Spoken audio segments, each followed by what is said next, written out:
Então, o título original, Promoção da Saúde e Intersetorialidade, incorporando as políticas e elementos de alimentação saudável, atividade física e determinantes sociais. Na preparação, eu modifiquei, tomei a liberdade, e aí pergunto, né? Eu afirmo que há movimentos, sem dúvida, mas estamos indo na direção certa, né? Eu penso que estamos nos movimentando, mas estamos indo na direção certa? Acho que a gente não pode parar de fazer essa pergunta o tempo todo, né? A gente não deixa de detectar alguns sinais. Eu tive aqui no 11º e volto no 14º. E volto no 14º com um sinal de mudança, né? Condições crônicas não transmissíveis. É bom, aumentou a encrenca, né? Mas é bom, quer dizer, amplia, né? Eu gostaria de voltar aqui no 18º com o nome Condições crônicas socialmente determinadas. Se a gente conseguir esse desafio, a gente avança. A gente para de falar só de doença, como o Gata disse, e a gente começa a focar, né, que os fatores de risco explicam as causas das doenças, os determinantes explicam a distribuição das causas, que é o que você falou em relação à obesidade da mulher negra e em relação ao homem branco. Então, é o desafio. Cadê o Mark? Mark, topa no 18º, no 18º, a gente chamar de condições crônicas socialmente determinadas? Vamos ver se a gente topa. Já no 15º? Ai, que ótimo, vocês são avançados, hein? Então, tá bom, essa é a primeira provocação que eu quero fazer para vocês. A segunda provocação é que essa arena que a gente labuta demanda muito ampliar o conceito de saúde, não é? Eu e a Ana Cláudia Germani escrevemos um artigo para uma revista do SESC, que a gente deu como título Ampliação do conceito de saúde, capricho acadêmico ou necessidade política? E aí a gente rapidamente responde que é uma necessidade política, né? Porque se a gente continuar no conceito restrito de saúde, tudo que a gente quer fazer vai ficar limitado. E eu acho que todos nós, principalmente o campo da saúde pública, da saúde coletiva, está perdendo o debate do imaginário social do que é a saúde. Nós estamos perdendo. E se a gente não lutar, né, nessa questão do imaginário social, nós vamos continuar dando murro em ponta de faca. Acho que a gente tem que ampliar esse conceito, né? Quando se implementou em São Paulo o doutor consulta, eu descia a escada da Faculdade de Saúde Pública, tinha lá um cartaz azul escrito assim: ter um médico perto da sua casa melhora a sua saúde. Ter um médico da sua confiança melhora a sua saúde. Poder fazer os seus exames e a sua consulta no mesmo lugar melhora a sua saúde. E eu acho que esse ganha os corações e as mentes da população, né? Que isso é saúde. E aí limita o conceito de saúde, não é? Na campanha eleitoral, por exemplo, quando tem aqueles debates, né? Quando o âncora vai lá, põe a mãozinha assim e puxa, e eu vejo, olha, ele pegou um papelzinho escrito saúde, vai falar dos determinantes de promoção da saúde, intersetorialidade, né? Mas no que ele abre, candidato, qual o seu projeto para as UPAs? Então, a população está introjetando, porque isso é uma disputa de imaginário, de que a saúde se produz nos serviços de saúde. Então, acho que a gente tem que fazer essa luta. E aí, eu vou tirar o microfone e vou falar alto. Será? Então, na 22ª... Não. Vou falar alto. Na 22ª Conferência Mundial de Promoção da Saúde, que é a União Internacional de Promoção da Saúde e a Abrasco, porque tem que gravar, né? Por isso vocês ficam... Tá bom. Então, eu vou sentar aqui. Segura o microfone.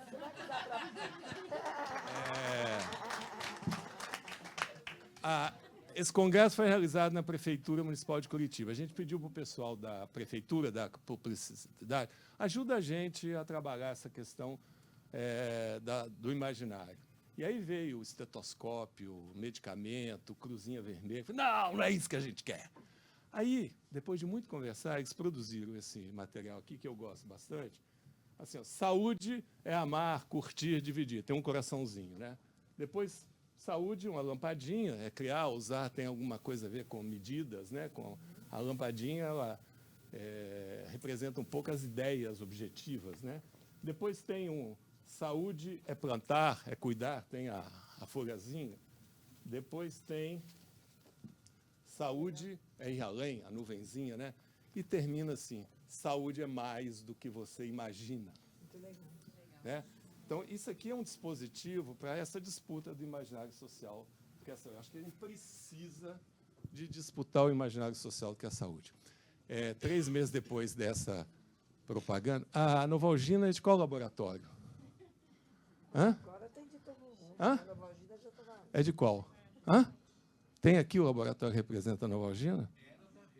É? Então, 3 meses depois eu vi a seguinte propaganda. Novalgina é mais do que você imagina. Rimaram, roubaram a ideia. Mas é isso mesmo. Vocês já tomaram Novalgina 1 grama? Ela te dá um sono interessante. De manhã ela... Então, assim, é para além, transcende. Então, a indústria, a publicidade, conseguiu trabalhar essa coisa da transcendência das coisas que faz. Nós não. Nós somos muito positivistas. A gente não transcende. A gente não acredita em nada espiritual. A gente fica no material o tempo todo. Então, essa é a segunda questão que eu quero trazer para você. Eu não sei se a gente está conseguindo, mas é um convite. Vamos disputar o imaginário social do que é a saúde? Precisamos fazer isso na nossa labuta. Depois, a promoção da saúde está viva, né? O termo, no Global, o Lancet, em 2023, a partir de 3 agendas globais, e a promoção da saúde é uma agenda global, isso é uma oportunidade, alguém diz 2024, é um ano de oportunidade. Então, está reconhecido que os sistemas universais de saúde, a seguridade humana e a promoção da saúde precisam de ter sinergias. Se a gente não construir essas sinergias, nós estamos fritos. Então, é um material bacana que eles vão trabalhando a sinergia como uma questão científica.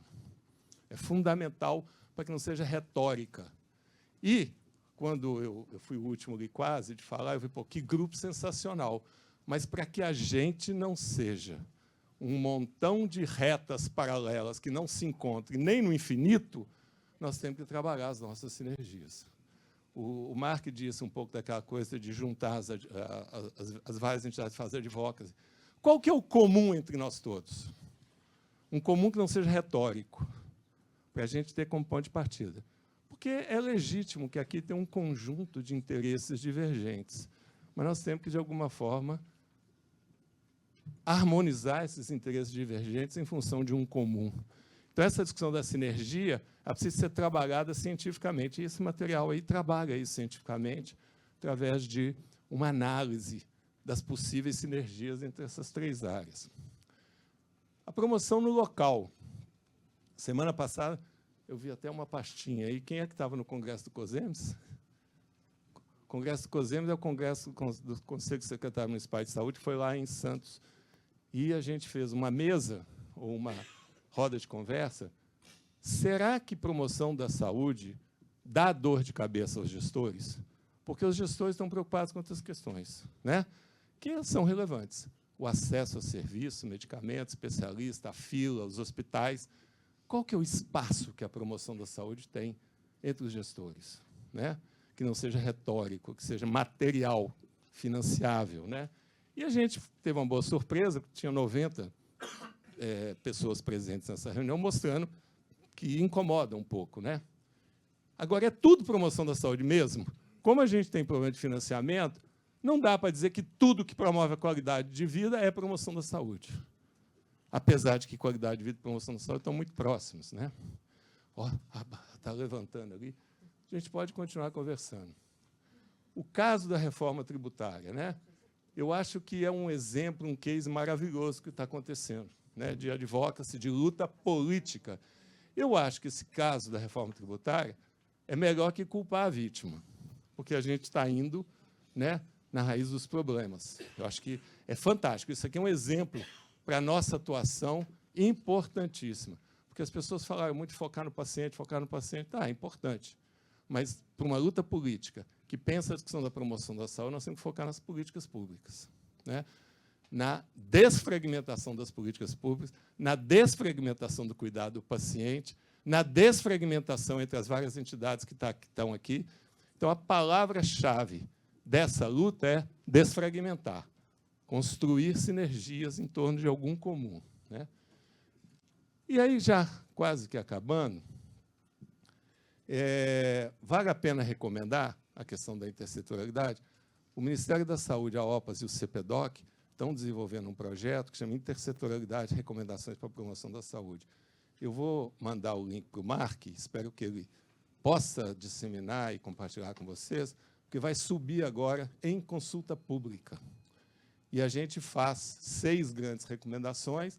Para cada recomendação tem um porquê, e em cada recomendação tem um como fazer. Então, gostaria muito que esse grupo aqui qualificado olhasse essa consulta pública e compartilhasse ideias, dissesse isso funciona, isso não funciona, tá? Porque depois dessa consulta pública, esse documento vai ser reelaborado e vai se transformar num documento da OPAS e do Ministério, que vai chamar Intersetorialidade, Recomendações para a Promoção da Saúde. Tá? E aí, para terminar, o que seria a intersetorialidade do século XXI? A gente produziu um capítulo de livro que foi publicado pelo CONAS, pela Universidade de Nova Lisboa, que chama Intersetorialidade, Lições Aprendidas para Trabalhar Fora da Caixa. Aí eu vou terminar com essa leitura, que é o seguinte: Intersetorialidade fora da caixa, em busca de uma intersetorialidade de nova geração para o século XXI. E o século XXI chegou. Vocês notaram? Chegou, né? O descompasso entre os tempos de construção de políticas públicas, de enfrentamento dos dilemas contemporâneos e as questões emergentes das novas gerações, coloca-se entre os vários desafios latino-americanos e mundiais da atualidade. A interdependência entre os problemas exige abordagens integradas e colaborativas. Por exemplo, em relação à educação. O Brasil ainda tem uma escola do século XIX, professores do século XX e alunos do século XXI. Ao buscarmos uma analogia da evolução secular para o tema deste capítulo, a intersetorialidade, ousamos dizer que, para a produção social da saúde, os problemas são do século XXI, as ferramentas para enfrentá-los são do século XIX e a organização burocrática dos Estados nacionais ainda é do século XIX. Foram identificadas, então, algumas condições necessárias a serem levadas em conta para colocar em prática o que seria uma intersetorialidade de nova geração. Que questões relacionadas com o modo capitalista de produção e consumo entrem na equação das políticas intersetoriais. Que a intersetorialidade não seja tratada como uma panaceia para resolver as desigualdades sociais. Que se entenda que a intersetorialidade não reduz necessariamente os conflitos inerentes às relações humanas, pode até aumentá-las. Essa ação intersetorial não pressupõe a renúncia às responsabilidades setoriais. Fundamental, porque senão vira uma geleia geral. Estava dizendo de todos nós não nos tornarmos retas paralelas que só se encontram. Cada um tem a sua função específica. Mas como é que a gente articula? Como é que a gente desfragmenta? E qual que é o nosso comum? Esse nosso comum não está claro. Não está claro o comum entre nós todos. Não está claro. Precisa de ser trabalhado. Porque senão ele é retórico. O paciente. Mas como é que materializa esse comum para que a gente enfrente e para que, no Fórum 10º18, a gente possa falar em condições crônicas socialmente determinadas? Que tal articulação intersetorial deve atribuir um papel a cada um dos componentes do arranjo que não deve se configurar como uma massa amorfa na qual as partes perdem sua identidade. Que a ação intersetorial não deve ser desencadeada apenas quando faltam recursos ou apenas quando os dispositivos setoriais se esgotam, mas sim como um verdadeiro dispositivo, especialmente em nível local, para planejar e financiar políticas públicas com uma visão de longo prazo. Que sejam buscadas estratégias que possam aumentar a sustentabilidade das experiências intersetoriais, que seja delineada uma agenda de pesquisa em meio a outras perspectivas de produção, compartilhamento e disseminação de conhecimento, que devemos formar um quadro teórico para a categoria da intersetorialidade e que sejam postas em práticas mais avaliações da eficácia da intersetorialidade na promoção da equidade, principalmente em nível local. Terminando.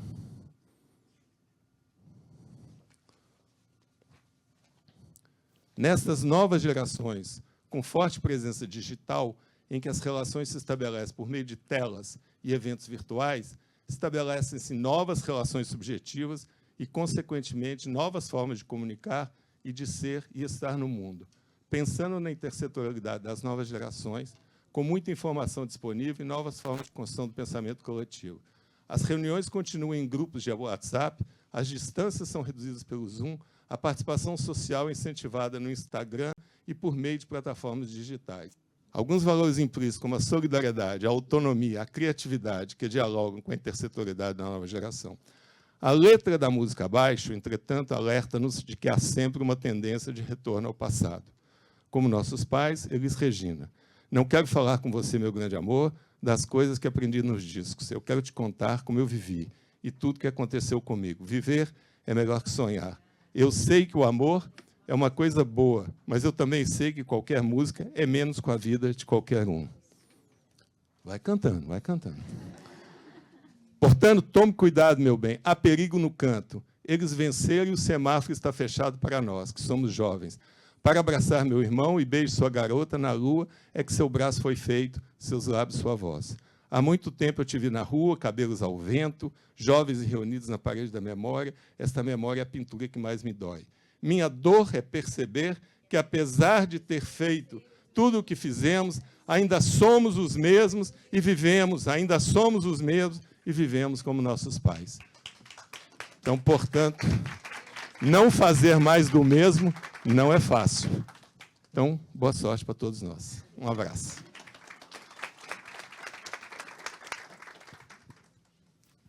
Próxima vez ele vai cantar. O professor já tem uma pergunta. Será que o modelo de pagamento que temos não impede a convergência de interesses, a sinergia? Pagar por procedimentos é antagônico. É mais fragmentador ainda, né? KIA, instituição CRIS, né? Acho que sim. Quer dizer, e quando, por exemplo, o Estado de São Paulo insiste num negócio chamado Tabela SUS Paulista, contribui para a lógica do fee-for-service, contribui para a fragmentação, né? Se a gente continuar financiando as partes, jamais nós vamos conseguir uma lógica sinérgica, né?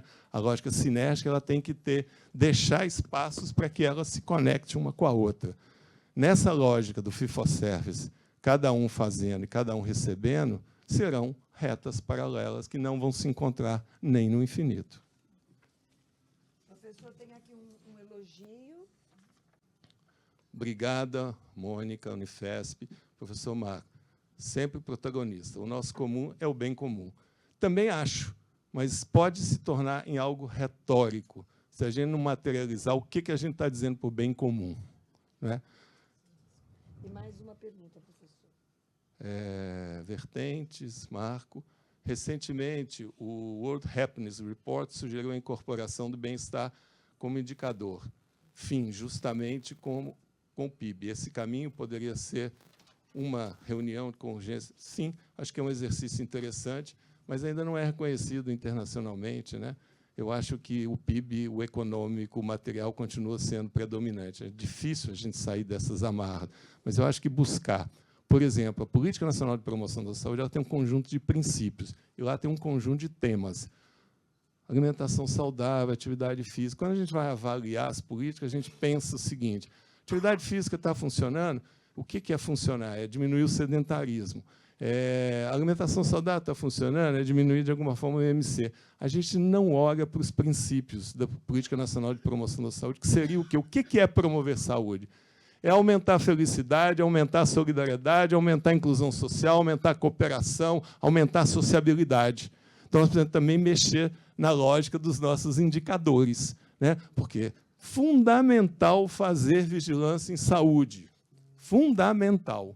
Mas, para ampliar para o campo da promoção e dos determinantes sociais da saúde, nós temos que mexer nos indicadores, que nós estamos chamando de indicadores de sucesso. E talvez focar nos princípios, e aí a lógica dos princípios pode ser um exercício de trabalhar o comum entre nós todos.